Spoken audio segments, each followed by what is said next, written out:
할렐루야. 오늘도 하나님께서 말씀이십니다. 말씀 가운데 하나님 역사하시고 예배 가운데 운행하시고 역사하십니다. 우리가 예배 말씀 전하고 들을 때에 반드시 하나님의 기적과 역사가 나타날 것을 믿으시길 주의 이름으로 축원합니다. 예수님께서 초막절에 올라가셔서 누구든지 목마르거든 내게로 와서 마셔라 그랬죠. 이 초막절, 유대인들에게 있어서 이 초막절은 3대 절기 중에 하나로 이스라엘 사회는 모두가 다 예루살렘에 다 올라가요. 그리고 그 초막절 기간에 뭘 한다고 했어요? 성전에 제단에 물을 붓는 의식을 한다고 했는데 그 의식을 왜 했느냐? 원래는 율법에 없는 것인데 이들이 다윗 왕국의 영화를 다시 한번 회복시켜줄 그러한 정치적, 경제적, 군사적인 메시아를 기리하는 영혼으로 그렇게 의식을 행했던 것입니다. 이 외에도 초막절 기간에 어떤 행사가 있었냐면 성전 안에 2개의 거대한 촛대를 놔놓고 거기다 불을 밝혔단 말이야. 성전 전체가 환하단 말이야. 그 밖에도 여러 군데마다 촛불을 금촛대 같은 걸 해놓고 불을 밝혔다고. 그러니까 얼마나 성전이 화려하고 장엄했겠어요. 그잖아요. 야, 사람들이 와서 야, 이 거룩한 성전 정말 대단하다, 화려하고 장엄하니까 되게 감탄하지 않겠어요? 그러니까 그걸 행하는 의식을 했던 그런 책임자도 의식을 우리가 이 정도로 이렇게 화려하게 한다. 이런 마음들이 있지 않겠냐고. 그렇게 해놓고 하는데 엄청 장엄한 모습이지. 그렇게 위험차고 성전을 막혀놓고 자기들의 종교 행위를 과시하면서 자기들의 영광을 구하고 있는 이 유대인들 앞에서 뭐라고 얘기하시냐? 예수님께서 내가 빛이니 나를 따르라. 그 말씀을 하십니다. 촛대에 불이 막 비쳐 있는데 그곳에 가서서 내가 빛이다. 나를 따르라. 하나님이 진정 원하시는 것 무엇일까? 성전에 밝혀놓은 그 불빛일까? 아니면 빛 대신 자신을 따르는 것일까?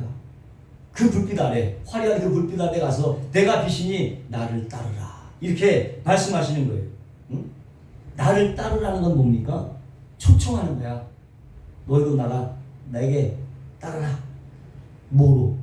나와 같은 동역자로서 따라오라는 거야. 예수님 우리에게 요구하시는 거야. 나를 따라와. 나와 같이 가자. 함께 가자. 이거예요. 하나님 원하시는 것 나를 따르라. 주님의 초청인 거예요. 그런데 예수님의 삶이 어떤 삶이었어요? 세상적으로 볼 때 완전히 버려진 삶이야. 완전히 갈라지고 쪼개지는 삶이었다고. 세상 사람들의 전혀 매력이 없어. 전혀 매력이 없는 거야. 오히려 정반대의 삶을 살아.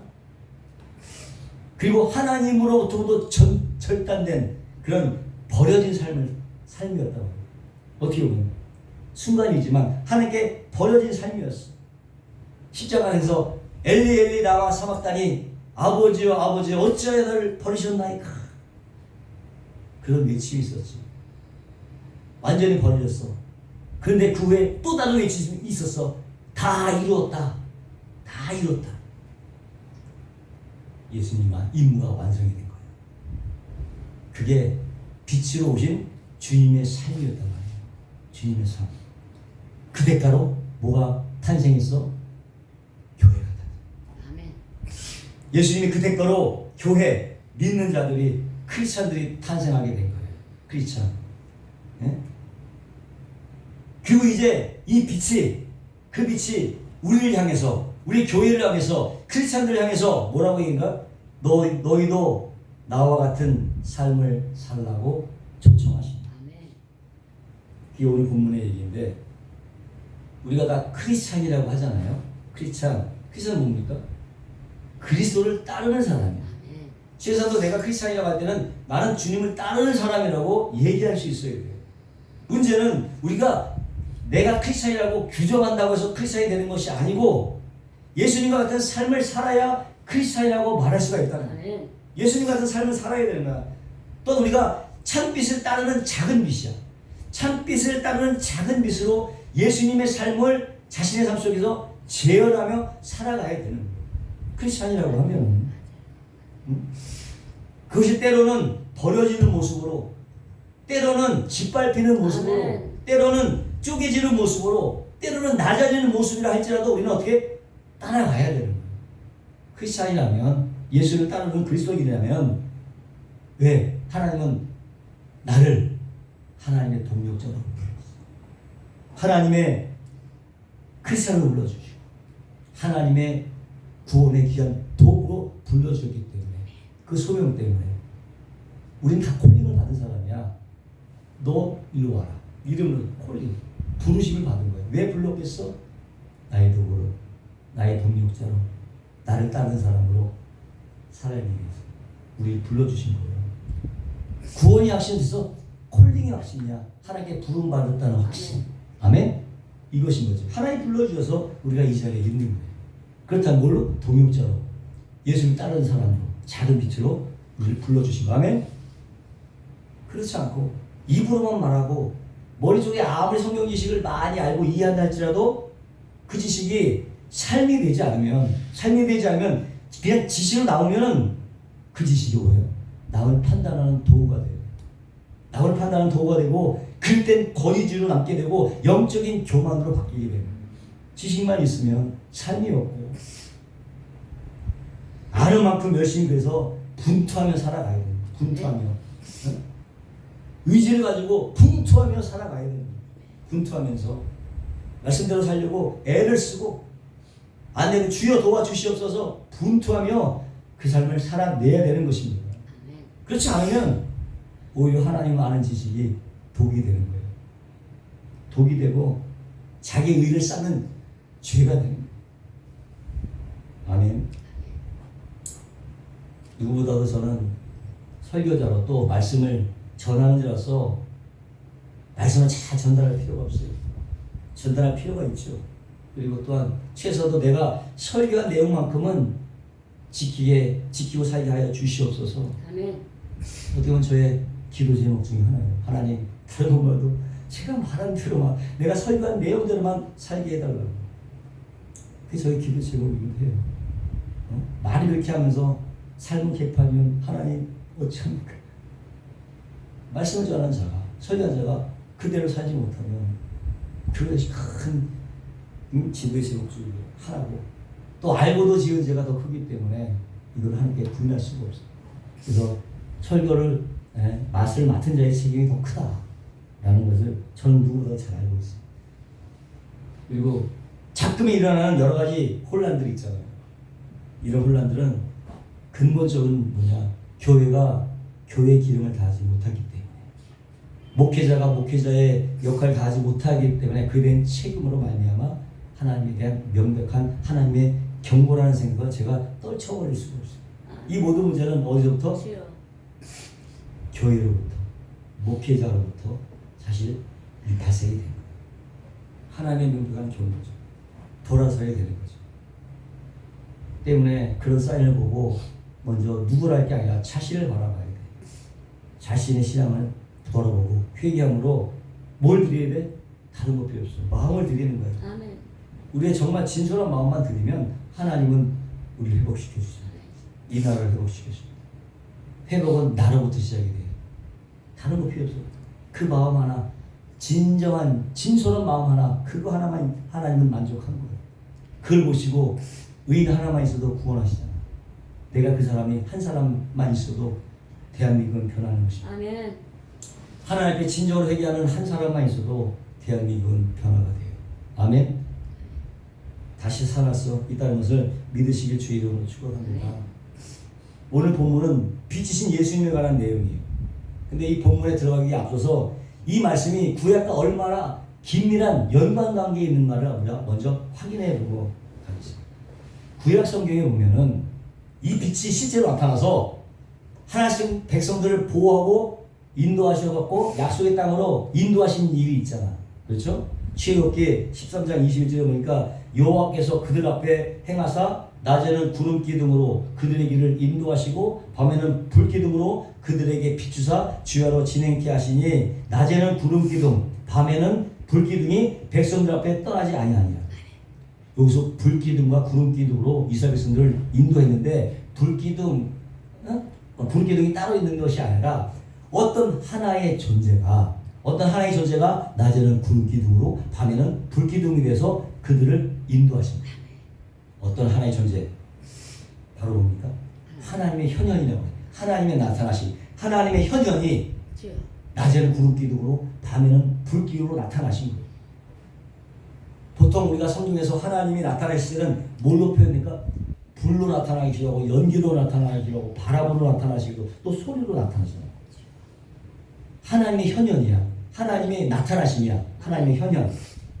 이렇게 이스라엘 백성들은 하나님의 현현인 불기둥과 구름기둥 뭐예요? 불기둥에서 뭐가 나와? 빛. 구름기둥에서 뭐가 나와? 빛이 나와. 하나님이 빛으로 그 나오는 빛으로 인도를 받아서 홍해를 건너서 가나안으로 들어가는 것이지. 실제로 빛이 임했다는 것이지. 그 빛이. 그리고 그 빛에 따라 홍해를 건널 때 애굽 쪽에서 보면 이스라엘 백성들이 홍해 속으로 들어가는 거야. 그게 뭐야? 어떤 의미야? 옛사람이 죽는 거야. 그리고 가나안 쪽에서는 새 사람들이 하나씩 올라오는 거야. 새 사람으로 다시 새롭게 창조가 되는 거야. 홍해는 아직 물 걷는 것이 중요한 거 아니라 영적인 의미가 있다고. 거기에 뜻이 있다. 들어가면서 옛사람이 죽고 나오면서 새 사람이 돼서 결국 이걸 사도 바울은 뭐라 해서 세례잖아. 세례가 물속에 들어가면 죽고 새 사람이 살아나고 그게 세례의 의지가 아니에요. 그래서 사도 바울은 바닷속 물속으로 들어가고 나왔던 것을 세례로 봤단 말이에요. 그냥 물길로 걸어 나온 게 아니라 그런 의미가 아니란 말이에요. 그것도 있었지만 그 의미는 새 창조가 되는 거예요. 이스라엘이 새롭게 탄생이 되는 거예요. 아멘. 출애굽기 14장 19절에 보니까 이스라엘 진 앞에서 행하던 하나님의 사자가 옮겨 그 뒤로 행하매 구름 기둥도 앞에서 그 뒤로 옮겨 애굽진과 이스라엘 진 사이에 이르러서니 서편은 구름과 흑암이 있고 이편은 밤이 광명함으로 밤새도록 저편이 이편에 가까이 못하였더라. 모세가 바다 위로 손을 내어민데 야훼께서 큰 동풍으로 밤새도록 바닷물을 물러가게 하시니 물이 갈라져 바다가 마른 땅이 된지라. 모세의 기적 사건이잖아요. 그러니까 앞서가던 가자가 뒤로 옮겨졌어요. 그러니까 구름기둥도 같이 백성 뒤로 올라가서 애굽 손으로 막은 거야. 애굽에는 어둠이 컴컴하고 이스라엘 쪽에는 구름으로 나온 빛이 이스라엘을 환하게 비추고 있었다. 지금 뭐예요? 구름기둥에서 뭐가 나와? 광명이 비쳤단 말이에요. 구름기둥에서 빛이 나오고 있었단 말이에요. 그러니까 구름기둥에서도 빛이 나오고 불기둥에도 빛이 나오고 결국 구름기둥과 불기둥은 하나지. 하나지. 빛으로 하나라는 그것이 여실히 드러나고 있는 거예요. 그런데 우리가 요한복음 6장에 이런 우리가 내용이 있었잖아. 예수님이 풍랑을 잠잠케 하실 때에 먼저 제자들을 앞서 보내잖아. 먼저 너희가 가라. 그 배 타고 갔잖아. 제자들이 먼저 그리고 예수님은 뒤따라 가셨단 말이에요. 응? 이건 뭘 말한다고 했어요? 빛이신 예수님께서 자신들의 백성을 지키고 보호하시고 이끌어서 새하늘과 새 땅을 상징하는 가나안으로 몰고 가시는 거예요. 먼저 뒤에서 막아주시는 거지. 인도하시는 거지. 뒤에서 아까도 뒤로 옮겼잖아. 뒤에서 제자를 앞서 보내시고 뒤에서 인도하시는 거예요. 그런 모습이란 말이에요. 출애굽의 그 그림과 요한복음 6장의 그 그림이 똑같은 거예요. 보시면은 불기둥과 구름기둥과 여호와의 사자는 함께 움직여. 그지? 함께 움직이지. 여호와의 사자가 뒤로 가니까 불기둥도 함께 뒤로 가고, 여호와 사자가 앞으로 가니까 또 구름기둥도 앞으로 가고. 그것은 불기둥과 구름기둥 그리고 여호와의 사자가 하나라는 거죠. 하나로 움직여. 하나처럼. 그러면 실제로 거기 빛의 실제로 등장하는 여호와의 사자가 누구냐? 여호와의 사자, 하나님의 사자가 과연 누구냐? 결론부터 말씀드리면 19절에 나오는 이 하나님의 사자는 단순한 천사가 아니라 빛이신 예수 그리스도입니다. 근데 이 여호와의 사자는 이것뿐만 아니라 구약 성경에 34번 나와. 이 여호와의 사자가 그때 나온 여호와의 사자는 다 누구다? 예수 그리스도. 예수님이 구약에도 하나님의 사자로 나타나신 거예요. 무엇보다 여호와 사자는 어떤 사자냐? 하나님과 동등한 신성을 가진 여호와라고 불리는 사자예요. 이름 자체가 여호와의 사자인데 이름이 여호와라고 불리는 그 사자. 곧 하나님이란 말이에요. 사자가 뭡니까? 이 사자가 아니잖아. 보내심을 받은 거잖아. 사자는 여호와의 보내심을 받은 여호와야. 아시겠어요? 여호와의 사자. 여호와로부터 보내심을 받은 여호와. 그게 바로 그런 뜻이에요. 눈에 보이는 여호와. 눈에 보이는 여호와. 근데 성부 하나님은 눈에 안 보여. 영이신 안 보여. 안 보여.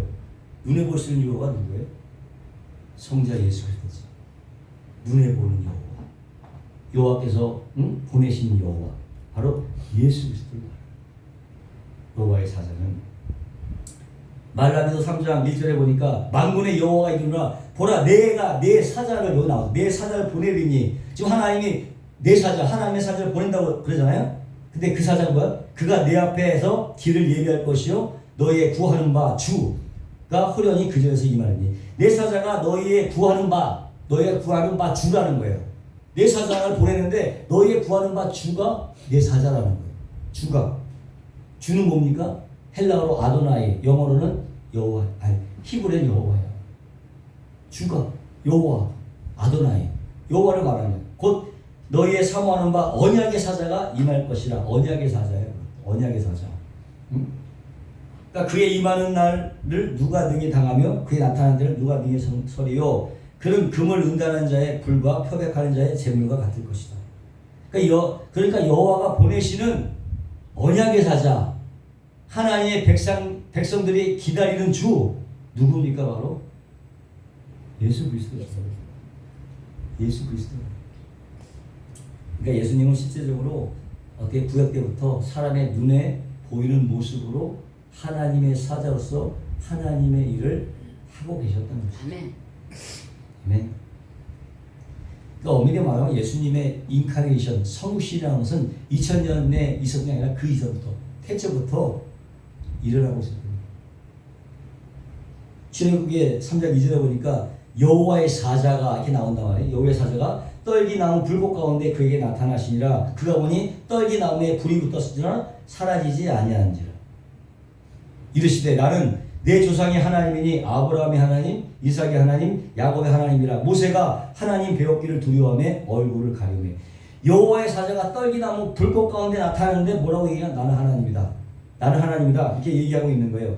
그러니까 여호와이시면서 여호와의 사자인 예수 그리스도가 모세 앞에 나타나신 거예요. 예수 그리스도. 또 사사기서 13장 10절에 마노아가 또 여호와의 사자에게 말씀하되 당신의 이름이 무엇입니까? 당신의 말씀이 이를 때에 우리가 당신을 존숭하리이다. 여호와의 사자가 그에게 이르시되 어찌하여 이를 묻느냐? 내 이름은 기묘니라. 이 여호와 사자의 이름은 기묘라는 거야. 기묘. 내 이름은 기묘라. 그러면 기묘라고 하는 이름을 가진 분의 정체가 뭐냐? 이사야서 9장 6절에 이는 한 아기가 우리에게 낳고 한 아들을 우리에게 주신 바 되는데 그 어깨에는 정사를 베었고 그 이름은 기묘자라. 모자라. 전능하신 하나님이라. 영존하신 아버지라. 평강의 왕이라. 전능하신 하나님이고 영존하신 아버지고 평강의 왕인데 한 아들로 오는 분이야. 한 아기였어. 아들로 오는 분이야. 그 이름이 뭐라고? 기묘자, 모사, 여호와의 사자. 그 여호와의 사자. 그러니까 여호와의 사자는 여호와로부터 보내심을 받은 눈에 보이는 여호와. 이름은 기묘자, 평강의 왕, 전능하신 하나님. 누굽니까? 예수 그리스도죠. 예수 그리스도. 그럼 그 여호와의 사자인 예수 그리스도가 무엇을 하셨느냐? 뭐 했어요? 하나님의 백성을 구원하시지. 그때가 지금이나 하나님의 백성을 구원하시는 일을 하는 거예요. 누구를? 창세전에 택하신 백성들을 건져내고 하나님의 백성으로 잘 지어져 갈 수 있도록 도우신다. 아멘. 하나님의 백성을 잘 도와주신 거예요. 아멘. 그게 뭐 출애굽기라는 출애굽기에 나오는 홍해의 얘기인 거예요. 구름 기둥, 불 기둥인 빛, 여호와의 사자, 곧 예수 그리스도께서 그들을 앞서서 그들을 하나님의 백성으로 창조해 내시는 것입니다. 아멘. 지금도 그 일을 하시는 거야. 하나님의 사람들로 백성들로 창조해 내시는 거예요. 예수님께서. 또 그 밖에 여호와의 사자, 예수 그리스도가 하신 일이 뭐냐? 창세기 22절에 이 여호와의 사자가 모리아산에서 아브라함에게 나타나셔. 그리고 내가 이렇게 구원할 것이라고 구원 사역을 깨닫게 하시죠. 그때 나타난 여호와서도 예수 그리스도. 그러니까 주님이 뭐라고 말씀하셨어요? 아브라함이 나의 때를 기다리다가 나를 보고 기뻐했다고 그랬잖아요. 네? 아브라함이 나를 보고 나타나신 거야. 그때 아브라함에게 나타나신 거, 믿음의 조상.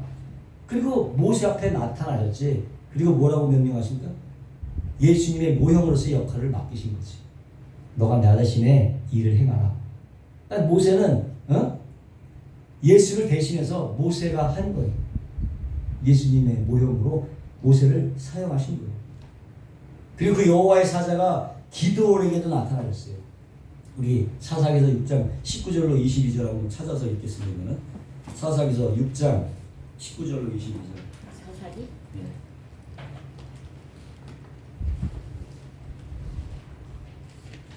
사사기서 6장 19절로 20절. 찾았어요? 자, 이 내용을 6장 19절로 20, 우리 한번 읽겠습니다. 22절까지. 찾았어요? 6장 19절 22절. 자, 읽겠습니다. 시작. 기드온이 가서 염소 새끼 하나를 준비하고 가루 한 에바로 무교병을 만들고 고기를 소쿠에 담고 국을 양푼에 담아 상수리 나무 아래 그에게로 가져다가 드리매 하나님의 사자가 그에게 이르되 고기와 무교병을 가져다 이 바위 위에 놓고 국을 부으라 하니 기드온이 그대로 하니라. 야훼의 사자가 손에 잡은 지팡이 끝을 내밀어 고기와 무교병에 대니 불이 바위에서 나와 고기와 무교병을 살랐고 야훼의 사자는 떠나서 보이지 아니하는지라. 이 나오잖아요. 그리고 22절 기드온이 그가 야훼의 사자인 줄 알고 이르되 슬프도소이다. 주 야훼여 내가 야훼의 사자를 대면하여 보았나이다 하니. 여기서 반석. 하나님의 구원은 반석이신 예수님께서, 반석이 누구예요? 예수님을 상징하거든. 예수님으로부터 불이 나와서 재물이 타는 모양으로. 지팡이를 댔어. 지팡이 되는데 지팡이에서 불이 나온 게 아니라, 보세요. 지팡이에서 불이 나온 게 아니라 반석에서 불이 나와서 재물을 태워버리는 거예요. 바위에서 불이 나왔다고. 이런 방법으로 구원이 이루어진다는 거예요. 네? 그리고 여호와의 사자가 지금으로부터 2000년 전에 베들레헴으로 인간의 몸을 입고 오셔서 자신의 백성을 구원하시는 바로 그 일, 십자가에서 행하시는 것이죠. 아멘. 그러니까 여호와의 사자는 창세기부터 계속 나타나신 거예요. 하갈에게 나타나시고, 아브라함에게 나타나시고, 이스마엘, 야곱에게 나타나시고, 그리고 실제로 2000년 전에 실제로 오셔서 내가 지금까지 한 얘기가 바로 이거야 라고 하면서 십자가에서 딱 달라 돌아가신 거예요. 이해가 되셨어요? 그게 여호와의 사자예요. 그 뭘 가르쳐 주려고? 뭘 가르쳐? 새 창조가 뭔지, 구원이 뭔지, 복음이 뭔지를 우리에게 가르쳐 주죠. 오신 거예요. 근데 그 여호와의 사자가 지금 불기둥, 구름기둥으로, 빛으로 이스라엘을 인도하고 있는 것입니다.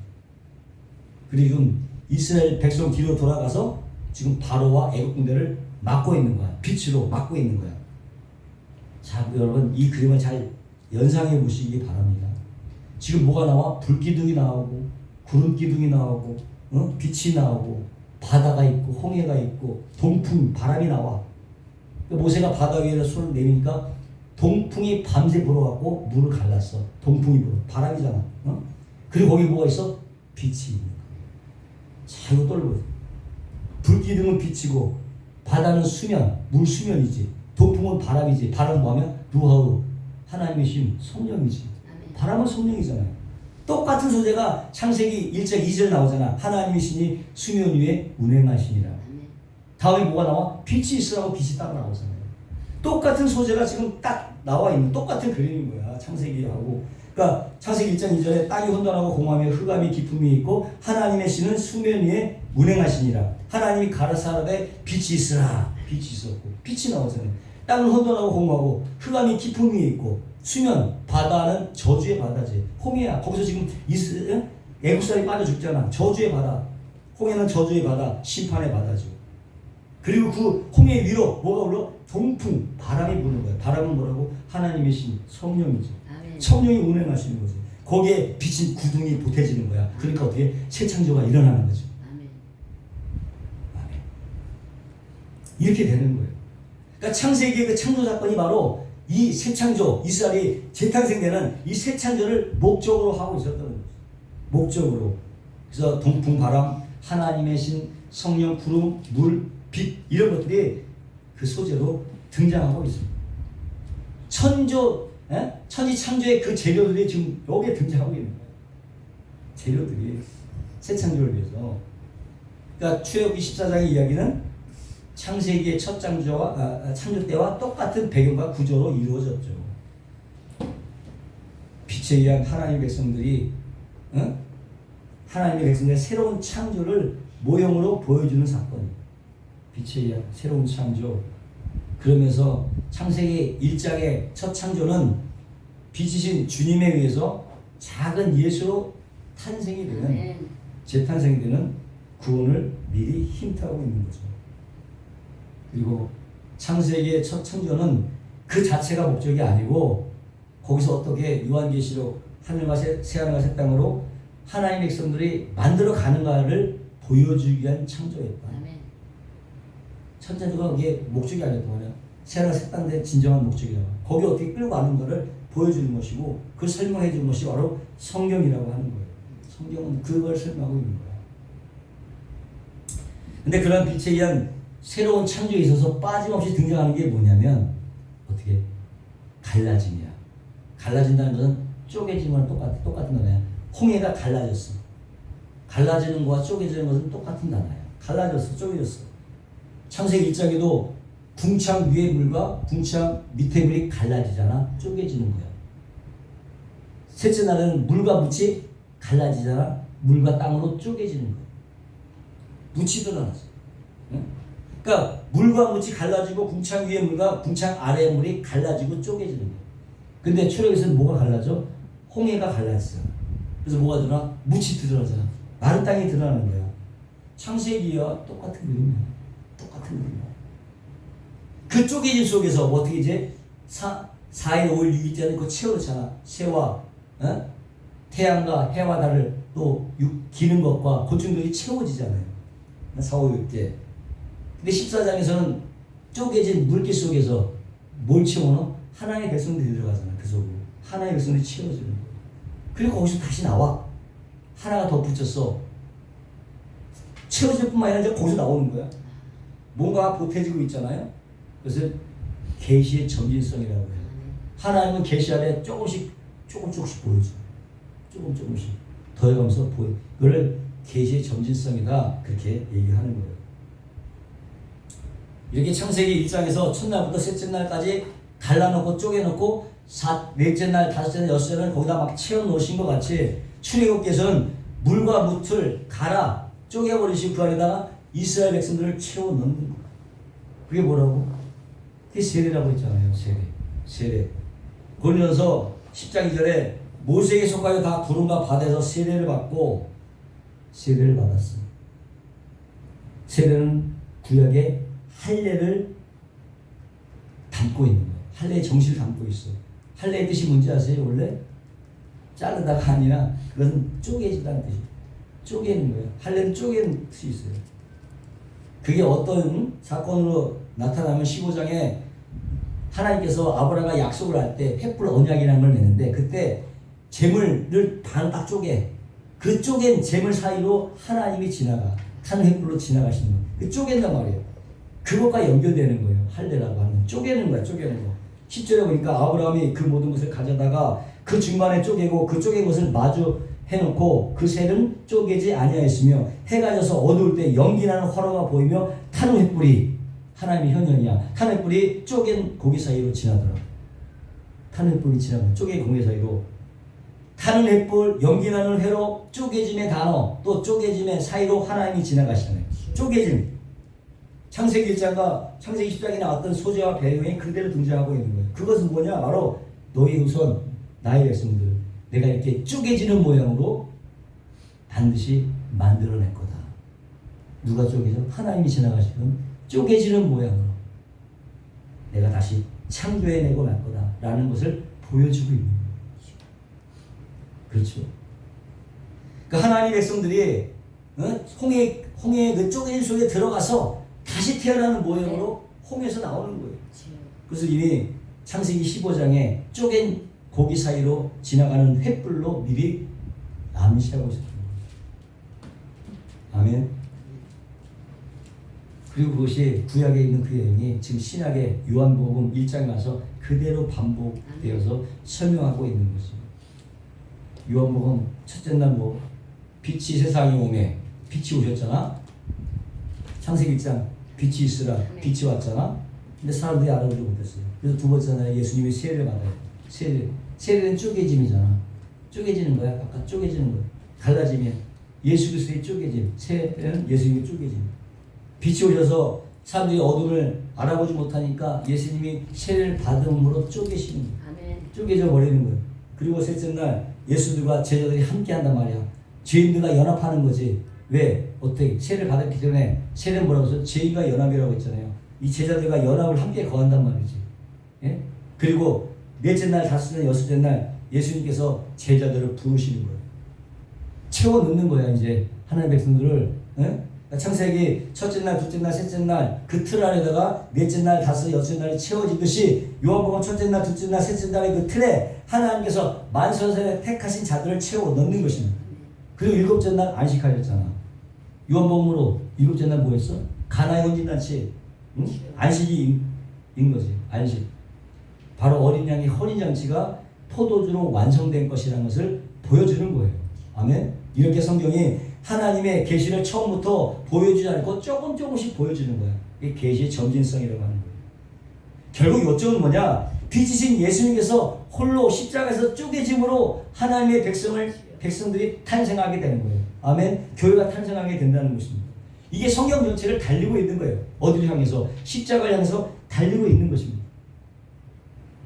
그러니 예수를 따르는 우리 역시도 어떻게 돼야 돼?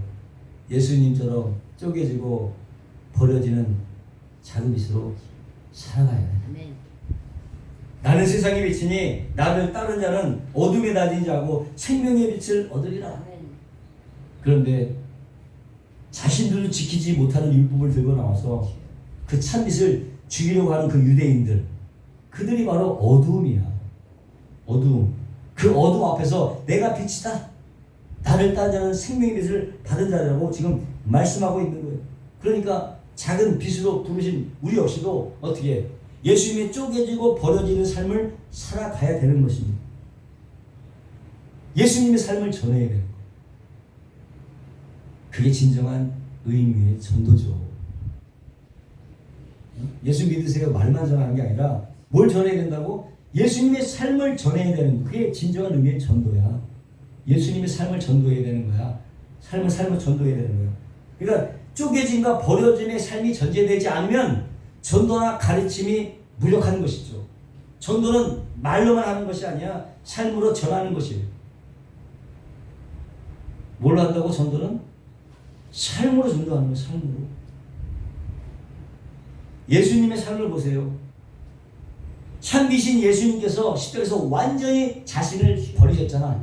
자신을 버리시고 완전히 쪼개버리셨어. 하나님께 버림받았고 쪼개버리셨어. 그런 예수님을 세상은 멸시하고 냉대했지. 응? 실패자라고 손가락질했지. 세상은 예수님을 성공자라고 보지 않아. 승리자라고 보지 않아. 패배자요. 나약하고 무력하다고 봐. 동의할 수 없는 거예요. 쪼개지고 낮아지는 건 패배지. 승리자가 아니거든. 오늘도 그렇게 본다니까요.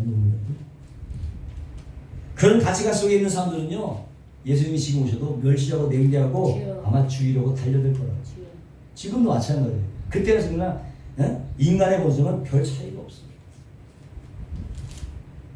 요한복음 1장 5절에 빛이 어둠에 비추되 어둠이 깨닫지 못한다. 그래서 깨닫지 못한다는 건 이해하지 못한다는 게 아니야. 원어는 뭐냐? 이기려고 막 소유하려고 그러는 거 속하는 거야. 그러니까 빛이 다가가면 깨닫지 못한 이기려고 덤벼드는 거야.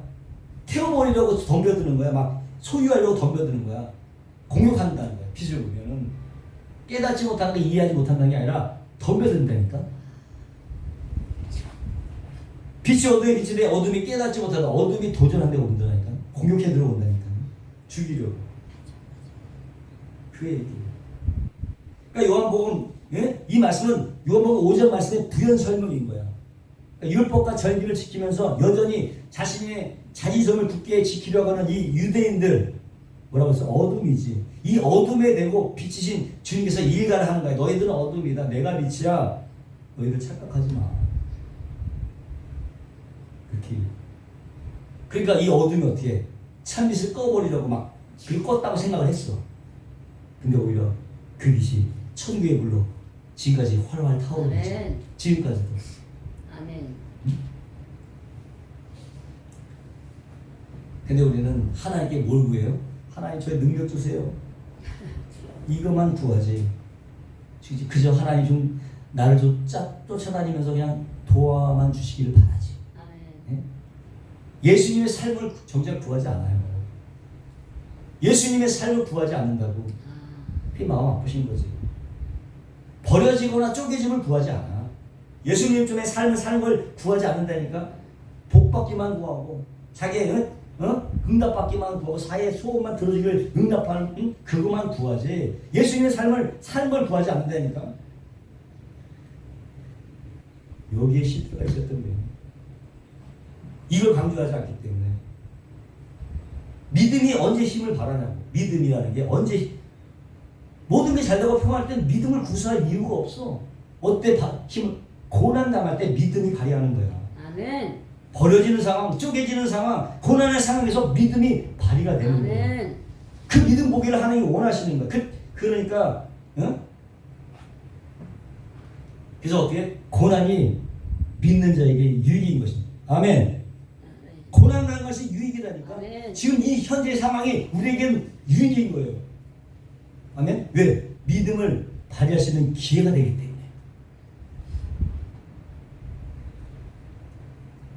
예수님은 철저하게 버려졌지. 하나님으로부터. 아버지 어찌하여 나를 버리시니까 엘리 엘리 라마 사박다니. 그 버려짐 속에서도 뭐라고 해요? 주여 주의 뜻대로 하여줘. 주여.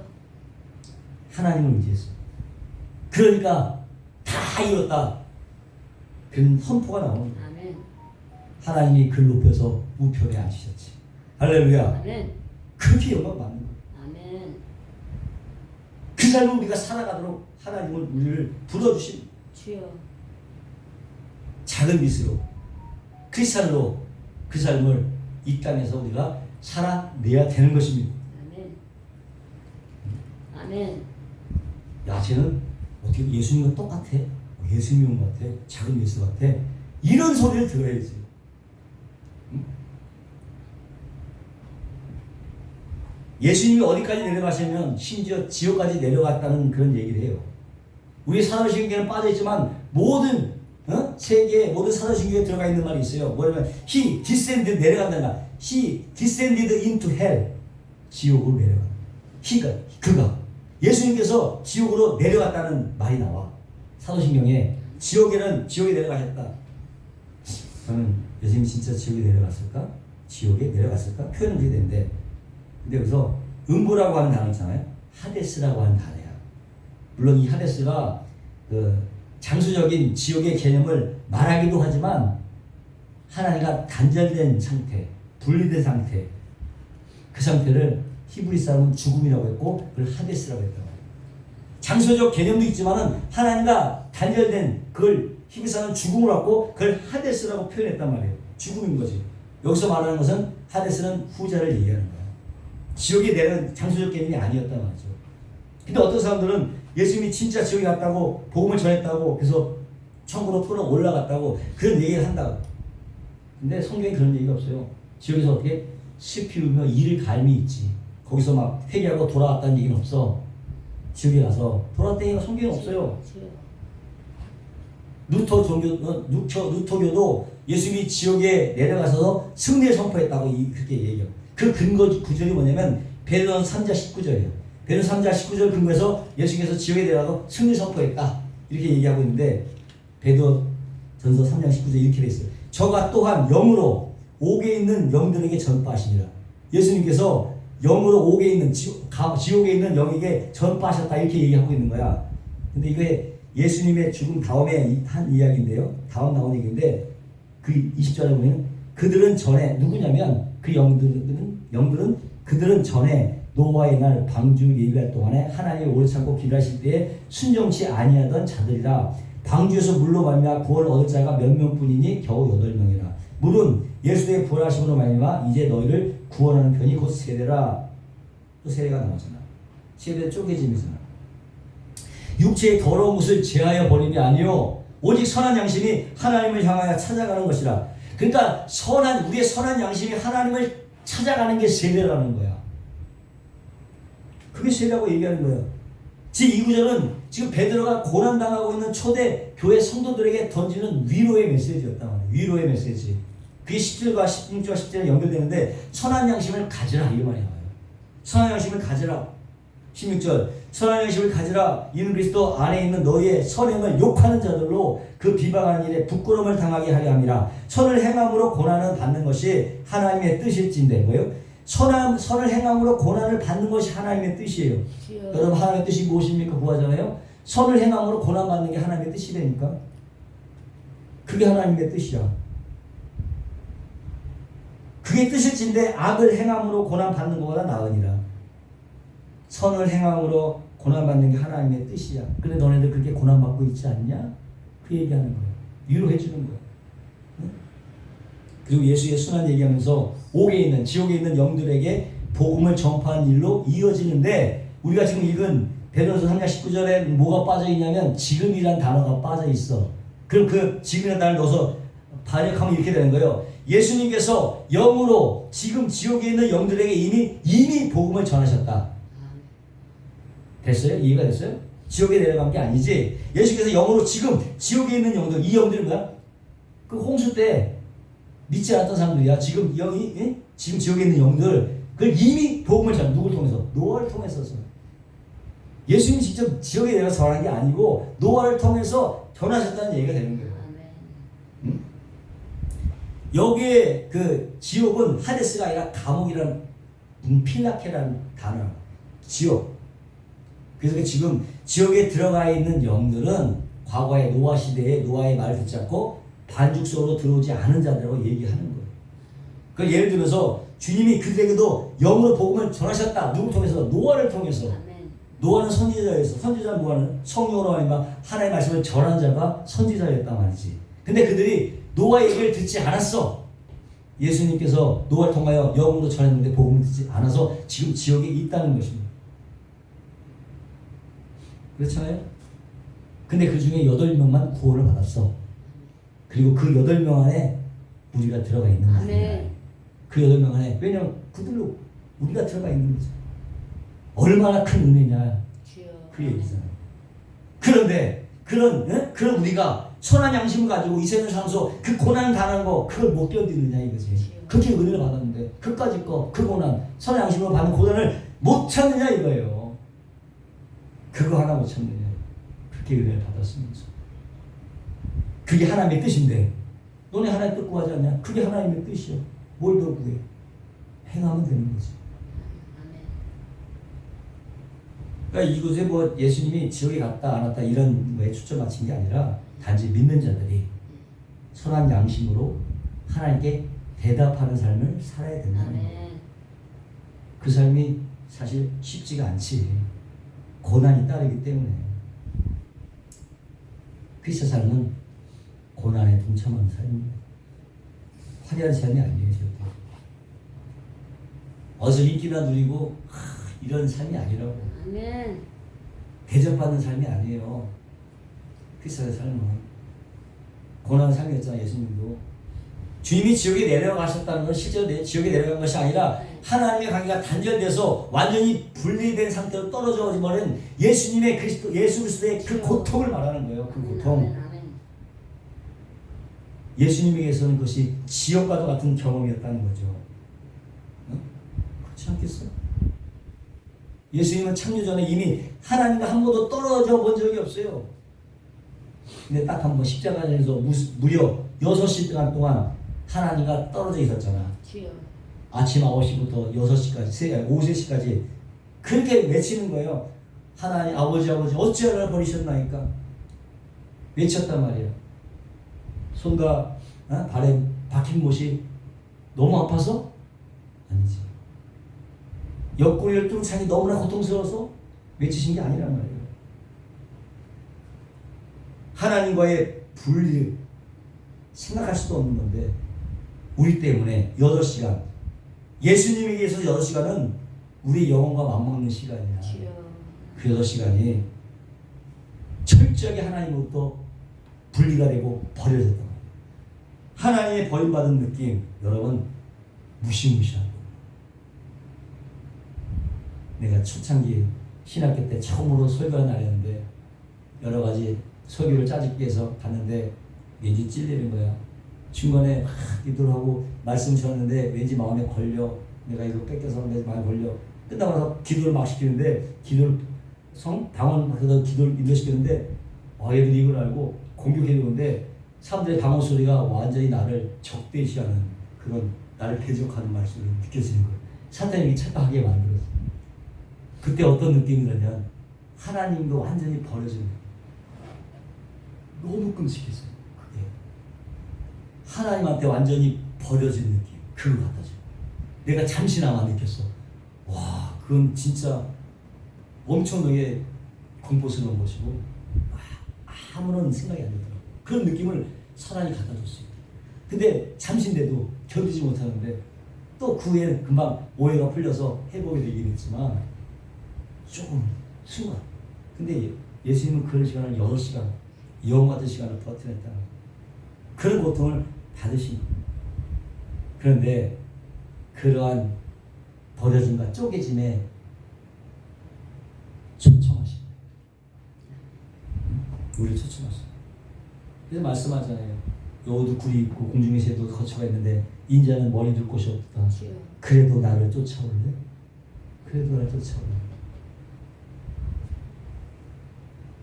예수를 믿는 자들이 각오해야 될 것을 미리 경고하고 있는 거예요. 왜? 쉬운 일이 아니기 때문에. 쉬운 일이 절대 아니에요. 성령의 도우심 없이는 주여. 하나님의 간섭이 없이는 주여. 살아내기가 쉽지 않습니다. 아멘. 어떻게 돼 그러면 붙어 있어야지. 떨어져서는 안 되지. 붙어 있어야 되는 거야. 늘 주님과 함께 있어야 되는 거야. 아멘. 주님 안에 거해야 되는 거야. 아멘. 성령과 늘 동행해야 되는 거야. 아멘. 주님이 내 안에, 내가 주님 안에를 확인해야 되는 거야. 아멘. 주님과의 연합. 아멘. 다른 거 없습니다. 주님과의 하나됨. 이거 외에는 그런 삶이 우리에게 나올 수가 없어요. 나올 수가 없어. 근데 만약에 나오지 않는다, 그럼 자신을 의심해 봐야 돼. 내 믿음이 있는지, 내가 하나님 붙어 있는지를 의심해 봐야 되는 거예요.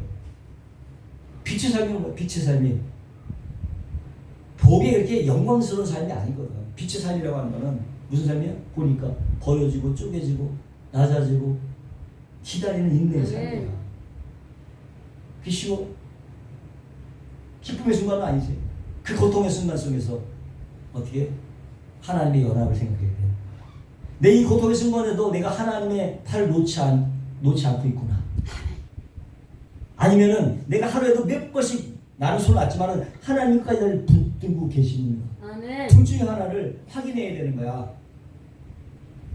내가 붙잡고 있는지 아니면 나가 떠나도 하나님이 붙잡고 있는지를 확인해야 된다고. 주여. 아멘. 그게 붙어 있는 거예요, 여러분. 그것도 체크 안 한다? 그럼 멀리 떨어져. 내가 붙어 있는지, 내가 붙으려고 하는지, 아니면 하나님을 붙잡고 계신지를 확인해야 되는 거야. 주님과 연합을 확인해야 되는 것입니다. 그게 믿음이 있는 사람이고, 그게 신앙생활인 거야. 아멘. 근데 빛이 안 올 리가 없지. 빛이 안 올 리가 없지. 고린도후서 4장 6절에 어둠에서 빛이 하시는 그 하나님께서 예수의 얼굴에 있는 하나님의 영광을 아는 것을 우리에게 마음에 비추셨느니라. 아멘. 빛이 비쳤다는 거예요. 그러니까 조금 힘들고 어렵다고 해서 하나님 날 버리셨네. 좀 기도하고 응답하면서 하나님 날 버리셨나봐. 하나님 내 기도를 듣지도 않다고 그렇게 생각하시면 안 돼요. 그게 바로 불신앙인 거야. 응? 기도 좀 하고 하나님 응답 안 해주시네. 하나님 없네. 그게 불신앙인 거지. 예? 하나님께서 바로 응답 안 해줬다고 하나님 날 버리셨다고 그렇게 생각하면 안 된다는 것입니다. 아멘. 예수 5장 9절에 빛의 열매는 모든 착함과 의로움과 진실함에 있느니라. 주께 기쁘시게 할 것이 무엇인가를 시험하여 가라. 빛의 열매가 뭡니까? 의로움과 착함과 진실함, 이런 것들이 빛들에게서 나오는 것. 빛들. 우리가 딱 보면 알아. 빛의 속성인지 어둠의 속성이 금방 우리가 알잖아요. 아멘. 그런데 죄와 싸우지 않고 어떻게 의롭게 됩니까?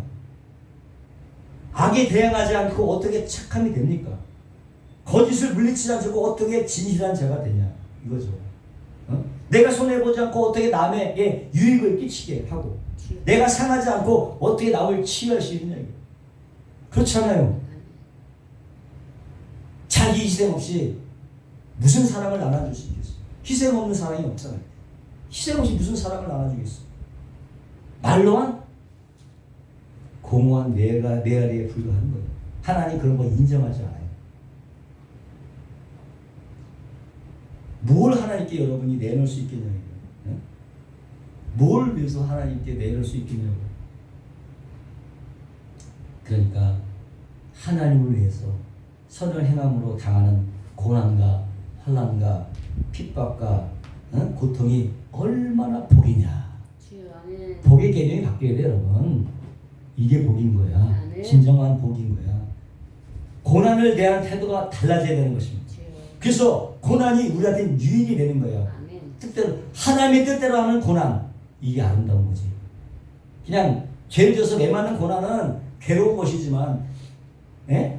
하나님의 뜻대로 하는 고난, 손을 행하러 하는 고난은 아름다운 거죠. 하나님 것이 아름다운 것이고 그것을 우리는 반드시 통과해야 되는 것입니다. 아멘.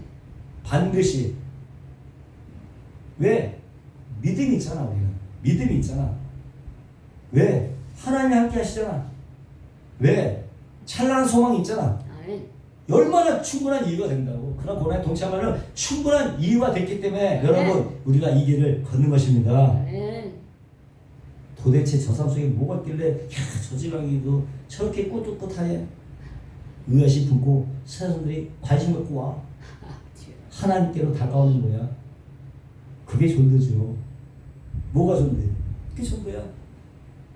그래서 하나님이 우리를 동역자로 부르신 것입니다. 아멘. 예수님의 삶이 우리에게서 나오는 만큼 사람들이 하나님께 관심을 갖는다니까. 주여. 아멘. 그게 하나님께 영광이 되는 삶이지. 주여. 안 그렇습니까?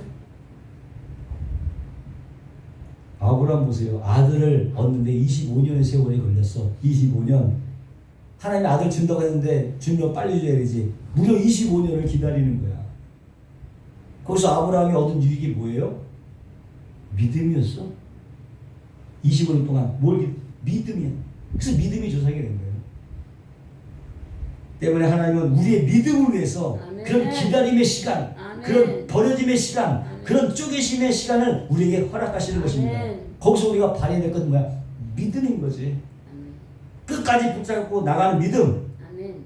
그러므로 믿음의 성공이 인생의 성공이고 아멘. 믿음의 실패가 인생의 실패인 것입니다. 아멘. 믿음은 곧 우리의 인생의 성공과 실패를 가르는 핵심적인 키가 되는 거예요, 여러분. 아멘. 결코 기독교는 이 세상의 성공을 말하지 않아요. 그건 어두움이야. 어두움. 자꾸 하나님 앞에서 내가 부인되어져야 되는 거예요. 주여.